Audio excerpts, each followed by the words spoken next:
السلام علیکم ناظرین، آپ دیکھ رہے ہیں ایم آر نیوز۔ میں ہوں کنزا اسلم۔ سب سے پہلے نیوز ہیڈ لائنز۔ افغانستان کے صوبے ننگرہار میں اسکول کے قریب دھماکے کے نتیجے میں 9 طالب علم جاں بحق ہو گئے۔ افغان خبررساں ایجنسی کے مطابق دھماکہ ننگرہار کے ضلع لال پورہ میں ہوا۔ دھماکے کی وجوہات سے متعلق متضاد رپورٹس میں کچھ اطلاعات کے مطابق دھماکہ گیس سلنڈر کا تھا یا پرانا مارٹر پھٹنے سے ہوا۔ ننگرہار کے عہدیدار کے مطابق دھماکے میں اسٹال کا مالک بھی جاں بحق ہوا، جبکہ مزید 4 افراد جھلسنے سے ہسپتال منتقل کیے گئے۔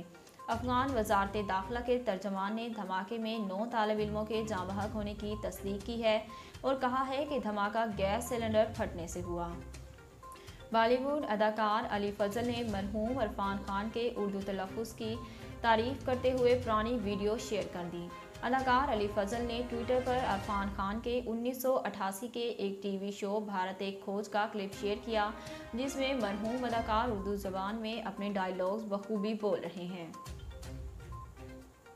پاکستان سپر لیگ کے سیزن 7 کے انعقاد پر بھی کورونا کی حالیہ لہر کی وجہ سے خطرے کے بادل منڈلانے لگے ہیں، جس کے بعد پاکستان کرکٹ بورڈ نے مختلف آپریشنز پر غور شروع کر دیا۔ ذرائع کے مطابق پی ایس ایل کو شیڈول کے مطابق کرانے کے لیے پی سی بی نے حکومتی سطح پر رابطے شروع کر دیے ہیں۔ ذرائع کا کہنا ہے کہ پی ایس ایل 7 ایک ہی وینیو پر کرائے جانے کے آپشن پر غور کیا جا رہا ہے۔ ٹورنامنٹ کا لاہور سے آغاز اور کراچی میں اختتام کرنے پر بھی غور ہو رہا ہے۔ سیالکوٹ میں معمر خاتون پر تشدد کرنے والے باپ بیٹے کو گرفتار کر لیا گیا، تاہم پولیس تاحال 3 مرکزی ملزمان تک پہنچنے میں ناکام رہی۔ ترجمان پولیس کے مطابق گرفتار ہونے والے 2 مرکزی ملزمان باپ بیٹا ہیں۔ گرفتار ملزمان نے خاتون کو بالوں سے گھسیٹا اور ڈنڈے مارے۔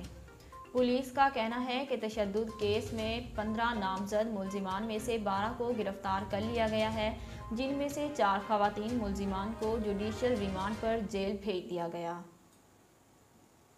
پولیس کا کہنا ہے کہ مقدمے میں نامزد دیگر ملزمان کی گرفتاری کے لیے چھاپے مارے جا رہے ہیں۔